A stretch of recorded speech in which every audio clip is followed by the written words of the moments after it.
প্রাণ দয়াল রে গৃহস্থরা দলে দলে হাঁস মুরগি কতই পালে সন্ধ্যা হলে ডাক দিয়া লয় ঘরে যার যত পালিত ছিল সকলরে তো ঘরে নিল আমি একা রইলাম অন্ধকারে প্রাণ দয়াল রে সন্ধ্যা হইল ডাকি দিনে না মোরে প্রাণ দয়াল রে আর পরীক্ষার সময় নাই কর জুরে ক্ষমা চাই শেষ রেখে না নিলাই আমারে আমার দিন কি এমনি যাবে লোকে তোমায় কি বলিবে এই দুঃখ রইল তাহির অন্তরে প্রাণ দয়াল রে সন্ধ্যা হইল ডাকি দিলে না মোরে সন্ধ্যা হইল ডাক দিলে না মোরে প্রাণ দয়াল রে সন্ধ্যা হইল ডাকে দিলে না মোরে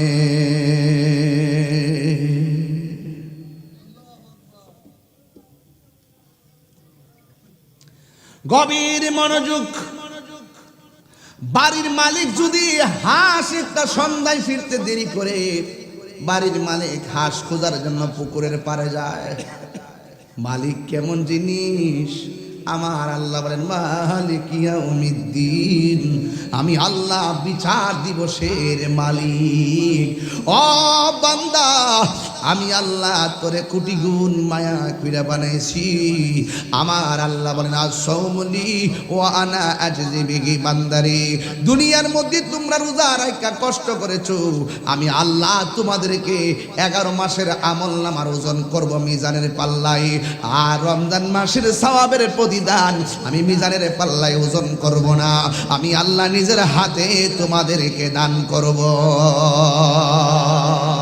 আল্লাহু আকবার রোজা শুধুমাত্র ইবাদত না রোজা হলো একটা আধ্যাত্মিক চিকিৎসার নাম এই জন্য আমার আল্লাহ নিজের হাতে বান্দারে পুরস্কার দিব তাই তো আমার নবী আপনার নবী রহমাতুল লিল আলামিন বলেছেন কেউ যদি রমজানের শেষ 10 দিন মসজিদের মধ্যে ইতিকাফ করবে একটা মুতাকিফ বানায়া যায় বাজান রমজানের শেষ 10 দিন ইতিকাফ করবেন একটা লোক হাত তোলেন কেডা আছেন রমজানের শেষ 10 দিন ইতিকাফ করবেন একটা লোক থাকলে হাত তোলেন এবার ইতিকাফ করবেন কেউ আসেননি সাসাইন এদিকে আইন কষ্ট নামাজ আইন কই আইন একজন নামটা হাজী ফজলু মিয়া তালুক কবির মিয়া তালুকদার আচ্ছা হাজী কবির মিয়া তালুকদার সাসার পাইছি আর কেডা আমার নামটা কোন মোহাম্মদ তাহের মিয়া তিনিও ইতিকাফ করবেন কয়জন পাইছি চাচা বোন একটা ফজিলত কইবার লাগি ডেকে আনছি একটা ফজিলত কইতাম নি আল্লাহর হাবিব বলেন যারা রমজানের শেষ 10 দিন মসজিদে ইতিকাফ করবে তার আমলনামায় আল্লাহ পাক রব্বুল আলামিন 2টা হজ আর 2টা উমরার সওয়াব দিয়ে দিবেন 3 বার কোন সুবহানাল্লাহ কোনা গেলেগা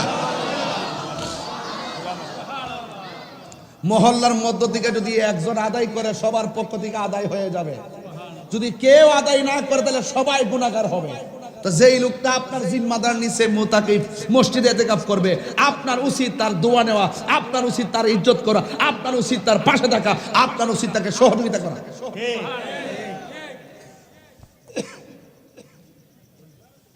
পাঁচটা রাইত আছে অনেক গুরুত্বপূর্ণ এর মধ্যে একটা রাইত হলো ঈদুল ফিতরের রাইত ঈদুল ফিতর মানে রোজার ঈদ আর কি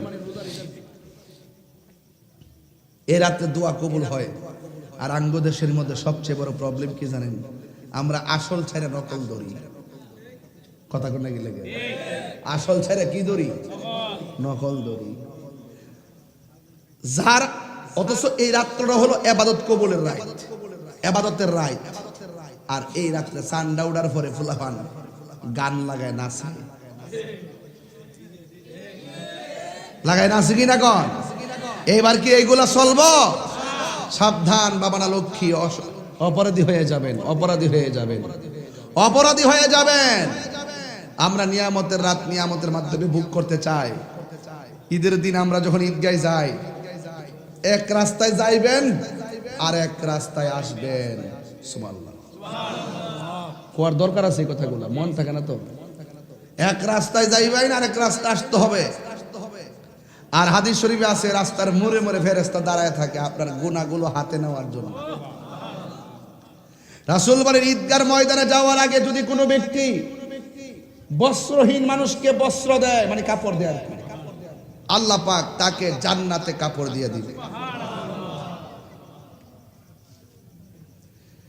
ঈদুল ফিতরের চাঁদ উঠে গেল, উঠে গেল।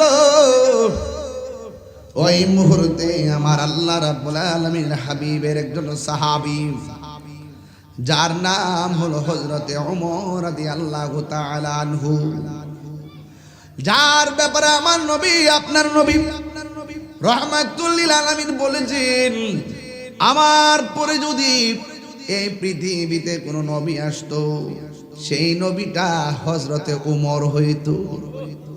সেই ওমর রাদিয়াল্লাহু তাআলা আনহু যেই মাত্র পশ্চিম আকাশে যখন রমজানের ঈদুল ফিতরের চাঁদ উঠে গেছে, ওই মুহূর্তে তিনি একটা ঘোষণা দিলেন, আগামীকাল সকালবেলা সবাই ঈদগার ময়দানে আসবা, না আসলে খবর আছে।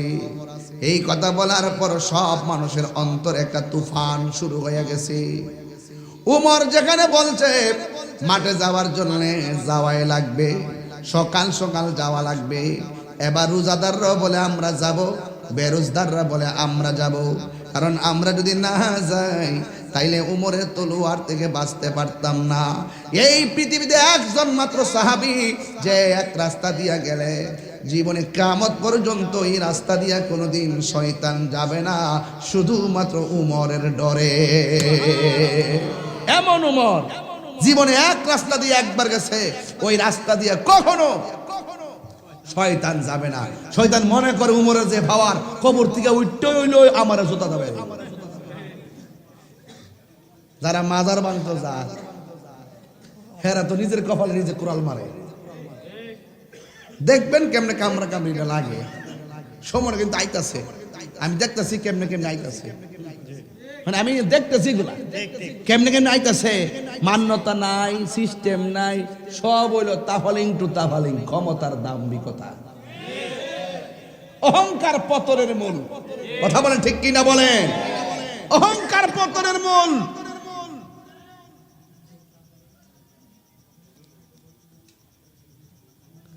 উমর এমন উমর ছিলেন যে বলছে মদ খাওয়া নিষেধ। কে বলছে? আল্লাহ। উমর এটা প্রচার করছে। এক পাগলা রাত্রে বেলা মদের এমন নেশা উঠছে, গোপনে গোপনে গেছে মদ খাইতে। মদ ইচ্ছা মতো খাইছে, খাই আবার আরেকটা বোতল লইছে এমনি। কিছু লোক আছে না, অভ্যাস হয়ে গেলে ছাড়তে পারে না। যেখানে বাঘের বয়স সেখানে রাত হয়। সে আল্লাহর কাছে বলছে, আল্লাহ তুমি দেখলে দেখছো, উমর যাতে না দেখে। পাগলার কত হইলে আমি তো মরলেন আমার তো, আর উমর তো ডাইরেক্ট কোবাই লেগে। এর লাগে উমর থেকে বাঁচবার লাগে আগে কি করছে? আল্লাহর কাছে দরখাস্তটা করছে। যেখানে বাঘের বই সেখানে রাইত হয়। হাজার হাজার সিন্দি রাস্তা দিয়া যায়, কেউ পুলিশ ধরে না, যেটা মধ্যে গাঞ্জা আছে এটি সামনে ওটা তো দৌড় মারে। ওই দিন ছিলাম এক রাস্তা দিয়া, কই জানো, দেখলাম যে এক মহিলা গাঞ্জা লিয়ে ধরা গেছে। বড় অদ্ভুত পৃথিবী হয়ে গেছে।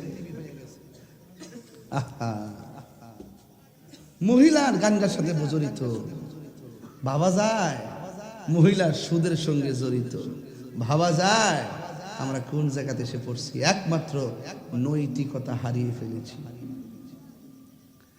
রমজান যদি আপনাকে মানুষ করতে না পারে, আপনার মতো দুর্ভাগার কেউ নাই। মা বাপ থাকতে যদি আপনি মা বাপের সেবা করতে না পারেন, আপনার মতো দুর্ভাগার পৃথিবীতে কেউ নাই। ঠিক কিনা বলেন?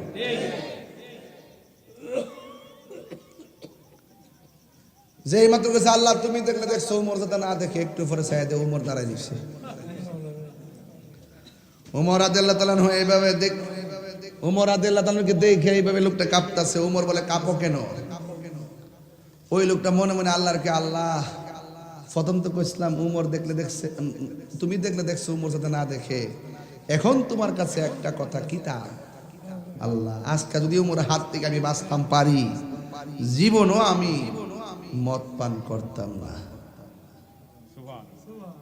অন্তর্জামী কেডা? আও কথা কই না, অন্তর্জামী কেডা? ওমর রাদিয়াল্লাহু তাআলা আনহু বলেন, পাগল তুমি কেন এমন ভাবে এলোমেলো করতেছো? ওই পাগলা কই ওমর গো, আপনি নিষেধ করেছেন যেন আমরা মদ পান না করি, কিন্তু আমি মদ পান করে ফেলেছি, আর আমার হাতের মধ্যে মদের একটা বোতল নিয়ে রওনা দিয়েছি। আমি জানি আপনি দেখলে আমারে খবর করবেন। আমি আল্লাহর কাছে তওবা করেছি, আল্লাহ আমি যদি আজকে বাঁচতে পারি জীবনে আর আমি মদ পান করবো না। এবার ওমর বলে, খবরদার বোতলটা বের করো। এবার বোতলটা বের করেছে। উমর তাকে দেখতেছে, এটা মদের বোতল না, এক রেওয়ায়েতে লেখে দুধের বোতল, আর এক রেওয়ায়েতে লেখে মধুর বোতল।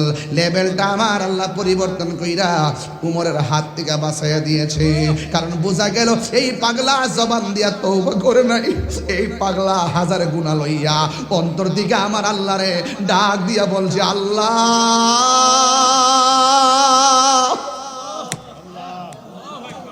ও আল্লাহ,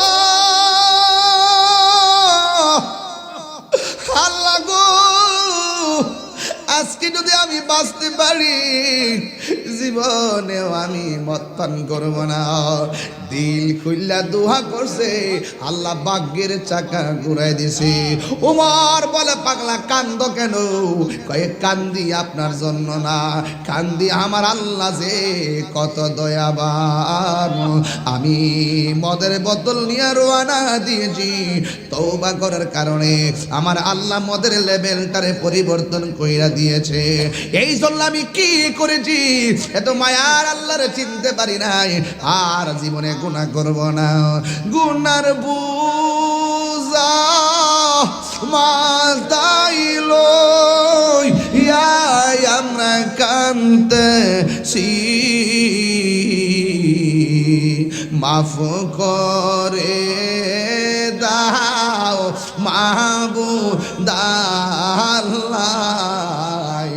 আল্লাহ কনা হিয়ারে, মাফ করে দাও মাহবুব আল্লাহ। কবরেরই আযাব যদি মানুষ দেখি তো, আরে গরবা রিছা রিয়া পাগল হয়। এই বন্ধু নাই রে বাং যেই জায়গায়, যুবক বারা আওয়াজ করে কোন বন্ধু নাই,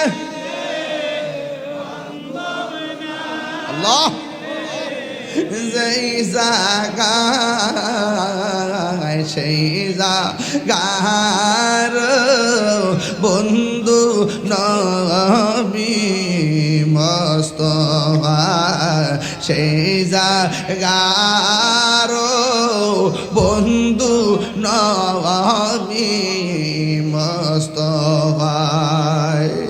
কান্দায় না কান্দায় না আমার নবী রে, এ কান্দায় না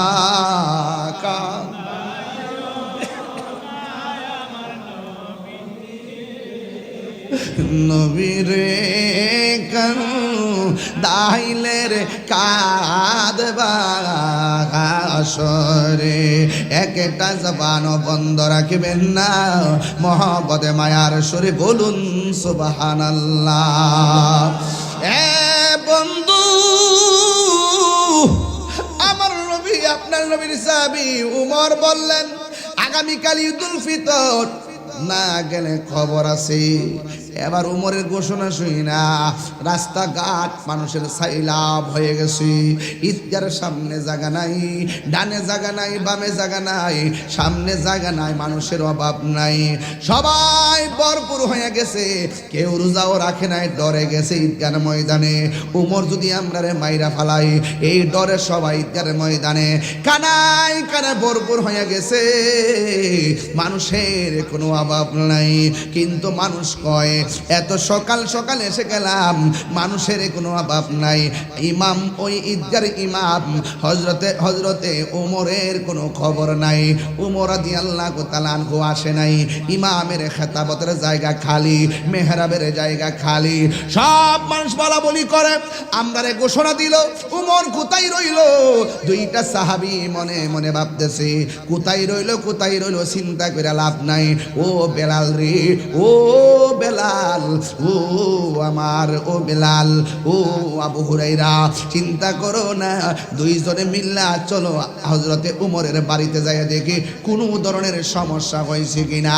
হ্যাঁ বন্ধু, ওই মুহূর্তে হযরতে আবু হুরাইরা রাদিয়াল্লাহু তাআলা আনহু তিনি চলে গেলেন, সোজা চলে গেলেন হযরতে উমরের বাড়িতে।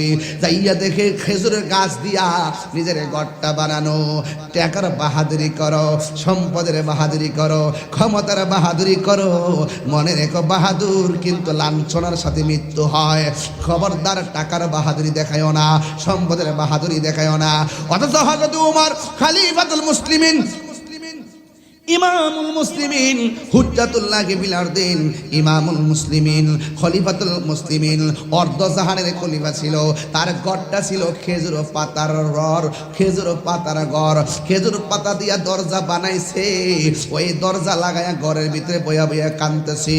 ঘরের দরজায় যায় ডাক দিয়ে কয়, ওমর, ও ওমর, আপনি মসজিদ ঈদগার জন্য ঘোষণা করলেন, সব মানুষ, কোনো অভাব নাই, আপনার কোনো খবর নাই, ঘরে কেন বসে বসে চোখের পানি ফালাইয়া কাঁদতেছেন?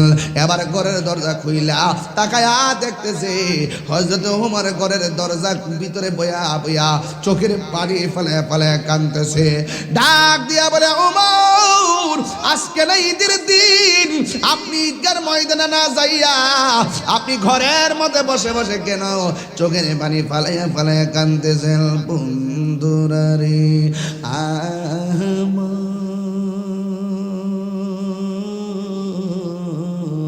ও আমার চুনারো ঘাটের বাবারা, কাকাউশের বাবারা, পাঁচ গাঁওয়ের বাবারা, ও আমার মুরব্বী আব্বাজিরা গো, ও আমার যুবক ভাইরা, ও আমার পর্দানুশীল আমার মা ও বোনেরা, লাইভের মাধ্যমে দেশ প্রবাসের ভাইয়েরা, আমি ওই কথাটাই বুঝাইতে চাই, যার অন্তরে যত ভয় আল্লাহ তত রাজি হয়। কথা কোন ঠিক কিনা?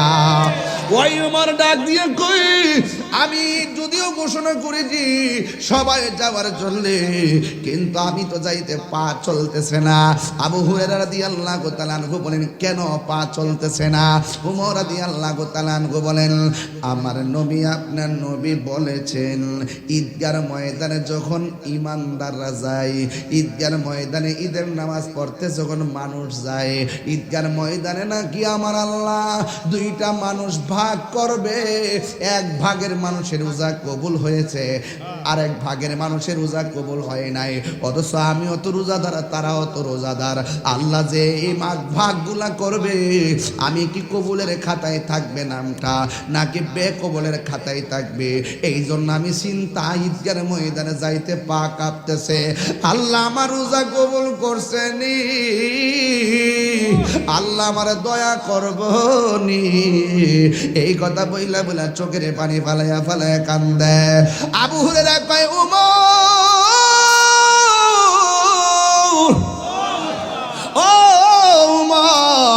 আপনি না নবীর সাহাবী, নবী না আপনার জান্নাতের টিকিট দিয়েছেন? এবার ওমর বলেন, যিনি টিকিট দিয়েছেন তিনি ইচ্ছা করলে টিকিট আবার কায়রাও নিতে পারে, এই জন্যে আমার যাইতে পা কাঁপতেছি। এ বন্ধুরে, বন্ধুরে,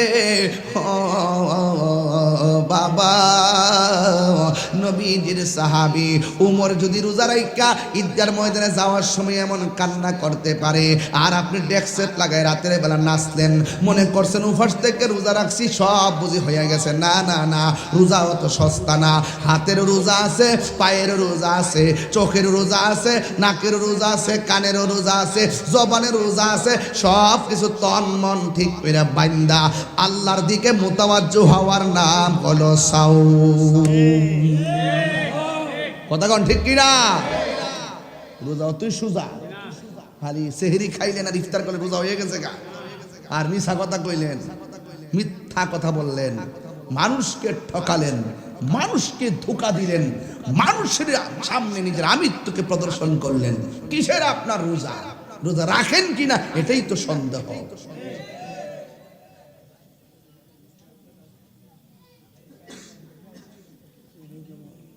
আয় হায়, রোজা শুধুমাত্র রোজা না, এই রোজা একটা আধ্যাত্মিক চিকিৎসা। আধ্যাত্মিক আধ্যাত্মিক আধ্যাত্মিক চিকিৎসার নাম। যদি বিশ্বাস না হয় ডায়াবেটিস রোগীকে জিজ্ঞেস করেন। এই বেটা রোজার দিন সারা জীবন খাইছে, চিনি খাওয়ার সময় সাবধান, কিন্তু রোজার দিন একটা খেজুরের জায়গায় 5টা খেজুর মারে। দুধ খাইতেছে, কলা খাইতেছে, দুধ কলা সেই সব না খাইলে জমি না। খেজুরা গুড় দিয়া চিনি দিয়া মারতাছে।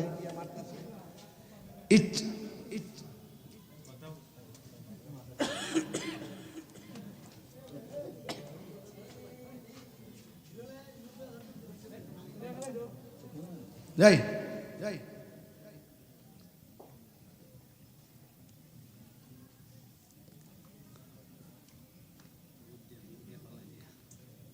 ইচ্ছা মতো খাওয়ার পরে তারা জিগাইবেন আপনার 12 মাসের মধ্যে ডায়াবেটিস লইয়া কোন মাসে বেশি ভাল লাগছে? হুজুর 11 মাসও খাইছি হিসাব কইরা, কিন্তু রমজানও ইচ্ছা মতো খাইছি, এরপর রমজানই বালা আসলাম। সত্যি করে ব্যাপারটা এরকম কিনা? শান্তি লাগে কিনা? এটা শুধু রোজা না, এটা আধ্যাত্মিক চিকিৎসা, আত্মার চিকিৎসা। রোজা শুধু রোজা না, সাওম শুধু সাওম না। সাওমের মাধ্যমে বান্দা বান্দা থাকে না, সাওমের মাধ্যমে বান্দা আল্লাহর বন্ধু হয়ে যায়।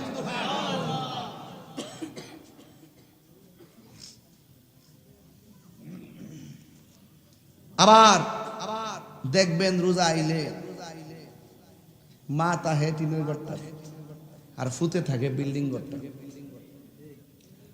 এক গ্লাস পানি লইয়া মা এমনি খায় আর ফুতের গড়টার ফেল চা। ফুতে গামলা বইরা 8 প্রকার আইটেম দিয়ে ইফতার না করলে বলে ইফতার জমে হই না। অথচ মা কোনটা ইফতার করতে পারবে? মুরব্বী মানুষ, মুড়ি খাইতে পারবো কিনা, ডাল বোঝা, ইফতার তো দেওই না। অন্তত খিচুড়িটা করে দিলেও তো মুরব্বী মানুষটা খাইতে পারতো নি বাজান। এতে খবর হইল না।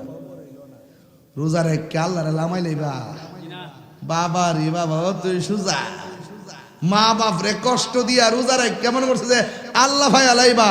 হসকিরা মনে করছে যে কাবা করে সইয়া সুমা দিলে মনে করছে যে আল্লাহ রাজি হয়ে যাবে গা। খুদার কসম কইরা কই রমজান মাসে মা বাপ রে কান্দাইয়া মক্কা মদিনা গেল লাভ হইতো না।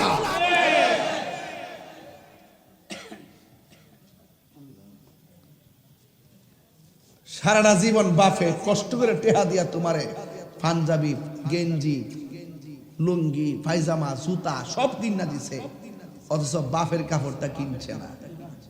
পুরান কাপড়টা দয়া নীল দিয়া বালিশ নিচে ইস্তারি দিয়ে গেছে গা, ফালে রেখে গেছে গা। আর তুমি ঈদের দিন আইলে সব কেনাকাটার সুযোগ পাও। মার শাড়িটা কিনতে গেলে খুঁজো যায় জাকাতের কাপড়, 10,000 টাকার কাপড় কিনো বউয়ের লাগিয়া, হিসাব করো না। আর মা বাপের লাগে শাড়িটা কিনতে গেলে 1,500, 500, 800। আর বাপের লাগে বানায় বুধুরের কথা এটা পাঞ্জাবির ফিস আইন না দে। আচ্ছা কোন তো একদিন আগে কিতা পাঞ্জাবির ফিস দিলে কিতা কাপড়টা বানাইতে পারে? এই আপনি এইদিকে যান, এইদিকে। এই বাবা আপনার সামনে মানুষ তো বাবা, বাবা তা আপনারা কোন যদি রোজার মাসে মা বাপ যে সেই সময় ওই দিন গেছিলাম বাটি অঞ্চল, ওয়াজের পরে অনেক দূরে এক বাইক নিয়ে গেছিলাম আমারে আজমিরগঞ্জ আর কি, নৌকা দিয়ে ফারুইছি, ফারিয়া গাড়ি তুলছি, ওটার পর অনেক দূরে একটা বাড়িতে নিয়েছিল আমার। যাওয়ার সময় দেখি 1টা বাজে, তো মহিলারা ওইটা রান্তাছে, তখন ফোলা ফান্ডে কইলাম কইরে 4টার সময় যে কইরে কইরে ওইটা যে গামলা বইরা খায়ালাস ছায়া দেখ কেমনে বিটিটা রান্তাছে। এইভাবে সারা বাংলাদেশের প্রত্যেকটা মা সেহরির টাইমে না ঘুমাইয়া রাইন্দা রেডি করে তোমার ডাক দে, একবার জায়গা 3বার ডাক দে। আর এই মা বাপটার কষ্ট দিয়া তুমি আল্লাহ রাজি করে লইবা সম্ভব না। তোমরা কোনো দিনও মাহিরি মনেতে কষ্ট দিও না, তোমরা কোনো দিনও মাহিরি মনেতে কষ্ট দিও না। ওরে মা বাবার মনে দুঃখ দিলে আল্লাহ জি সহে না, তোমরা কোনো দিনও মাহিরি মনেতে কষ্ট দিও না। কষ্ট দন যাইব। আমার যদি আপনারা 1 মিনিটের জন্য ভালোবাসা থাকেন, আজকে ওয়াদা করেন যতদিন বাচ্চা থাকমু মা বাপের মনে কোনোদিন কষ্ট দেব না। এখন প্রশ্ন হলো হুজুর, প্রতি বছর ঈদগার সময় যাওয়ার সময় মা বাপরে সালাম করে যাইতাম, এবার তো মা বাপরে সালাম করতে পারতাম না, মা বাপ তো কবরে গেছে গা, এখন কিতা করতাম? তাইলে একটা কাজ করবেন বাজান, যাইয়া আপনারা মা বাপের কবর বেশি বেশি করে জিয়ারত করবেন, আর আল্লাহর কাছে বলবেন রব্বির হামহুমা কামা রব্বায়ানি সগীরা। কন্যা একটু কন্যা, রব্বির হামহুমা কামা রব্বায়ানি সগীরা।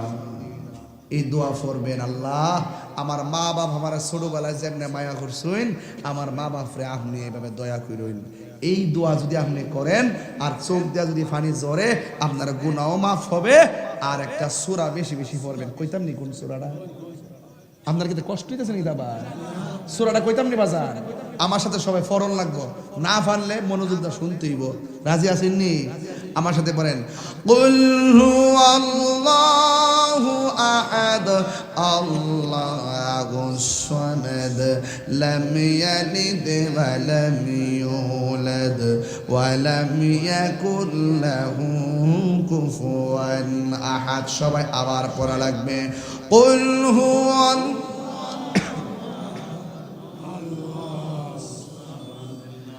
لم يلد ولم يولد ولم يكن له كفوا أحد।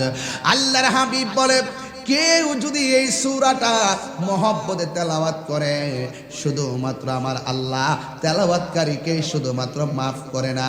মনে করেন আপনি পড়লেন, আপনি সওয়াব পাইছেন, আমি পড়লাম, আমি সওয়াব পাইলাম, বাজারে পড়লেন, বাসাসাই দোয়া পাইলেন, আমার দুলাল ভাই পড়লেন, দুলাল ভাই সওয়াব পাইলেন। কিন্তু আমার নবী কয় সূরা ইখলাসটা এমন একটা সূরা, এই তেলাওয়াতটা যদি মহব্বতে করেন, তাইলে আমার আল্লাহ শুধু আপনারই মাফ করবে না, আপনার মা বাবার গুনাহ মাফ করে দিবে। এই জন্য কবর জিয়ারত করতে গেলে বেশি বেশি সূরা ইখলাস দরকার আসেনি? অনেকে দলিল পায় না, এই জন্য বুঝাই দিয়ে দিতেছি। এই জন্য সূরা ইখলাস বেশি বেশি পড়বেন। আপনি মারা গেলে আপনার জানাজায় আপনার ভাই যাইতে পারে, আপনার চাচা যাইতে পারে, আপনার দাদা যাইতে পারে, দাদা যাইতে পারে, নানা যাইতে পারে, প্রতিবেশী যাইতে পারে। আপনি যখন আপনি যখন মারা যাবেন, আপনার কবরের পাশে যাওয়ার পর অনেকে দাঁড়াবে, আপনার জানাজার ময়দানে হাজার হাজার মানুষ আসবে। আমার নবী, আপনার নবী বলেন, কেউ যদি সূরা ইখলাসটা সুন্দর করে মহব্বতে তেলাওয়াত করে, আমার নবী, আপনার নবী বলেন, এই মহব্বতে তেলাওয়াত করার কারণে এই তেলাওয়াতকারী যদি কোনো একদিন মারা যায়, যেমন আপনি যদি সূরা ইখলাসটারে মহব্বত করেন, কুল হুয়াল্লাহরে মহব্বত করেন, আর আপনি যদি কোনোদিন মারা যান, আমার নবী বলেন, যারা কুল হুয়াল্লাহকে বেশি বেশি মহব্বত করে, বেশি বেশি তেলাওয়াত করে, সে মারা যাওয়ার পরে তার জানাজায় শুধুমাত্র আত্মীয় স্বজন যাবে না, তার জানাজার মধ্যে আসমান থেকে হযরতে জিবরাইল আর মিকাইল হাজির হয়ে যাবে।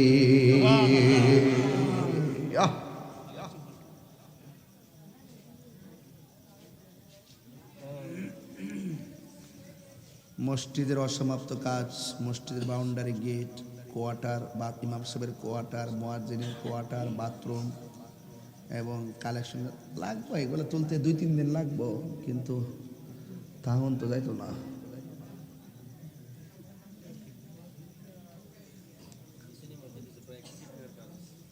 হ্যাঁ, করে সুন্দর মসজিদ এসে তো আলহামদুলিল্লাহ। যে ব্যক্তি মসজিদ বানায় আল্লাহ তার জন্য জান্নাতে বাড়ি বানায়। আরো বড় করে না মারহাবা। এই হলুদ গঞ্জি, ওই হলুদ শার্ট, উনি কোথায় গেল? মারহাবা জোরে কর না কেন? শুনেন, আমার ধরছিল খাবার খাইতাম, বুঝছেন? আমি বলছি না, সামনে সেহেরি আছে, আমি ঘরে বসে খাইতে খাইতে 11টা বাজাবো, আমার মানুষগুলো মা বোনরা মাহফিলে আসতে পারে, সাহারি রান্না করতে হবে, এই জন্য আমি খাবো পরে আগে ওয়াজ করি। 1.5 ঘন্টার উপরে হয়ে যেতেছে। টের পাওয়া গেছে প্রেমের সময় কোন দিক দিয়ে যায়, খবর পাওয়া যায়। একটু জিকির হইতে নি আজকে ইনশাল্লাহ, ওই তো নি রে বা ইনশাল্লাহ, ওই তো বহুদিন ধরে জিকির করি না সুমারো ঘাটে। হ্যাঁ ইনশাল্লাহ। তবে একটা কাম করতাম, এটা তো সবাই জানোই, কই না আর কি। এখানে ইমাম মুয়াজ্জিন সাহেবের কোয়ার্টার, বাথরুম, মসজিদের বাউন্ডারি গেট। বিসমিল্লাহ। সর্বমোট কত লাগতে পারে একটা আইডিয়া করেন তো? 15 লাখ টাকা লাগবে। 15 লাখ টাকা? এই এই এই শুনেন শুনেন, টাকা দিলে দিবেন, না দিলে নাই, কিন্তু উইটটা যাও না, এটা কিন্তু ভেরি ব্যাড। মাহফিল নষ্ট করেন না। আমি কালেকশন আমাকে প্রথমেই কইছে, কিন্তু আমি ভাবছি যে ওয়াজের একটা ফিনিশিংয়ে যায়। একটা লোক হাত তুললা কোন হুজুর এই মসজিদের বাউন্ডারির জন্য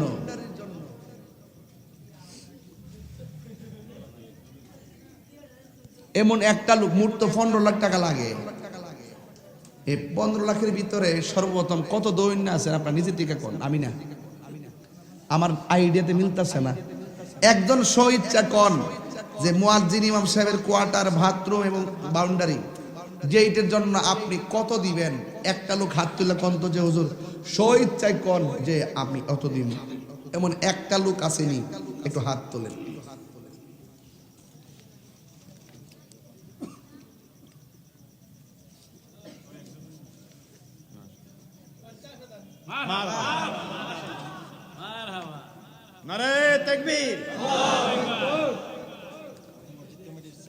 মাশাআল্লাহ, কুল যাচ্ছে তো। নাম কি? মসজিদ কমিটির সেক্রেটারি হিসেবে বড় ভাই। আপনার নাম কি? ওহ, আল্লাহর কাছে সবচেয়ে প্রিয় নাম আব্দুর রহমান, আব্দুল্লাহ। তিনি দিবেন, আব্দুর রহমান সাহেব দিবেন 50,000 টাকা। নারে তাকবীর, নারে রিসালাত, আহলুস সুন্নাত ওয়াল জামাত। আল্লাহ আপনি কবুল করেন, মঞ্জুর করেন। মা বাবার গুনাহ মাফ করে দেন। মাবুদ, আব্দুর রহমান সাহেবের দানের উসিলায় ওনার মাতৃকুল পিতৃকুল যারা কবর দেশে চলে গেছে, কবরটারে জান্নাতের বাগান বানাইয়া আব্দুর রহমান সাহেবের হায়াতটার মধ্যে ঈমানি দৌলতার দীর্ঘ হায়াত নসিব করে দাও, বলুন আমিন।